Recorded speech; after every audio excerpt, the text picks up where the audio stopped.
Hey everybody, how you doing? Roadie Dave here. Welcome to the show. I didn't get to do as much experimentation with Roadie as I intended this past week, as I forgot about a very large bill coming up, so I had to pretty much focus on DoorDash. But I got a few Roadie gigs under my belt. You might remember that first one I had was a complete clusterfuck where I didn't have the apartment number and had to return the items back to Walmart, but I got paid twice for that, so that was pretty cool. Wednesday I did one Roadie gig. I just wanted to get that first successful Roadie gig under my belt. I didn't grab a screen capture of that first gig, but you can see here that it paid $4.55. That was the Walmart pay. Then you see here it had a guaranteed minimum tip of $5. Kind of messy the way they list this out. They will list the deliveries first, then the tips with respect to each individual day's gigs, as you can see here. So that one delivery gig, which was just a few items from Walmart, netted me $9.55 for the gig. And it was just a few miles. It wasn't very far away. I'm actually drawing a complete blank on to where I actually drove that delivery on Wednesday. So we're just going to chalk that up to Dane Bramage. But at least I got my first successful Roadie gig in. But Friday I decided to dedicate a couple hours in the morning to Roadie and see what would happen on a Friday. I figured, first of all, it was a game day weekend. There was a football game the next day, Saturday, and I thought maybe people would be laying in some supplies. Nope, it was dead as a doornail. In about 2.5 hours, I submitted 3 offers, I believe. I was accepted for one. It was a 2 delivery gig from the Walmart. You can see on the map here, it shows pinpoints for the 2 deliveries on the map. So I'm sitting in the parking lot there at Walmart, so I just drive around the building and get to the stage parking lots for us pickup guys. Punch in the number of the parking spot that I'm in, waited about a minute. Nobody had come out, so then I called and she says, "Yep, I'm getting it, I'll be right on out." So we get all loaded up and I take pictures like you're supposed to. And then I head out for my first delivery. Make that no problem. Apartment complex, but she came down and met me, and I had everything in totes and bags, and we carried that up to her second floor apartment.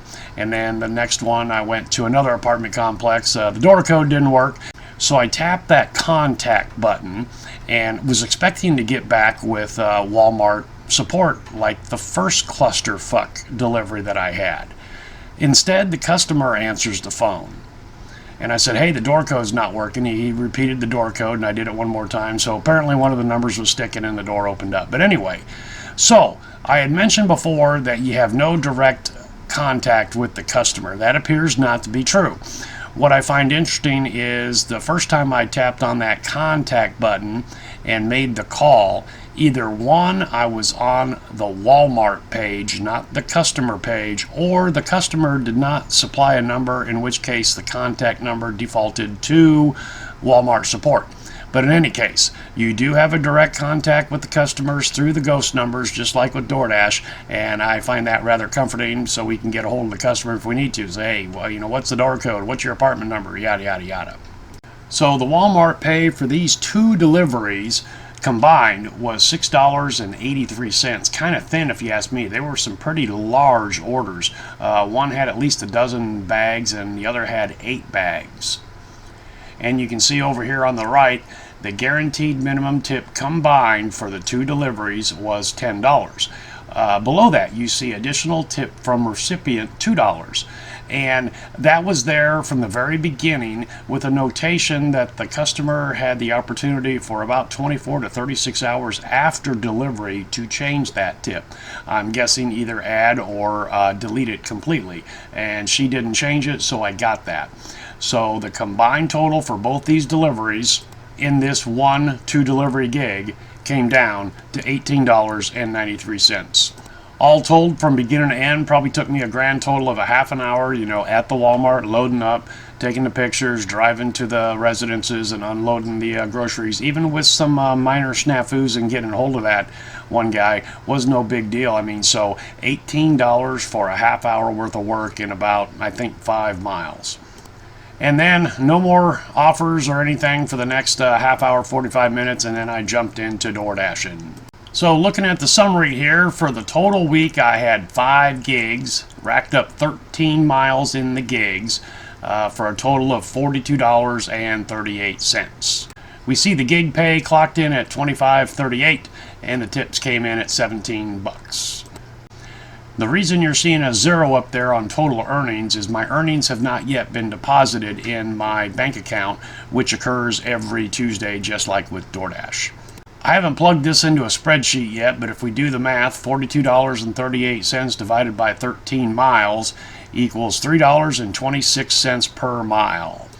My time spent making the deliveries was about 2.25 hours. Now that is just the delivery time, you know, at the Walmart, loading up, making the delivery, and then ending there. It doesn't include my downtime like I do with DoorDash. So that would come down to about $18.83 per hour on these gigs. And that's just the active time, not my time.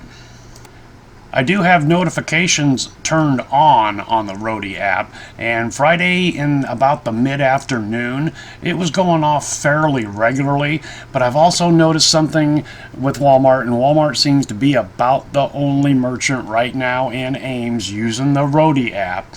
And from what I've seen, you know, it's grocery orders, of course, no big screen TVs yet or anything like that. But there seems to be quite a few of them that are paying $30 to $40, and it's up to 10 stops. I don't know if I want to get into that.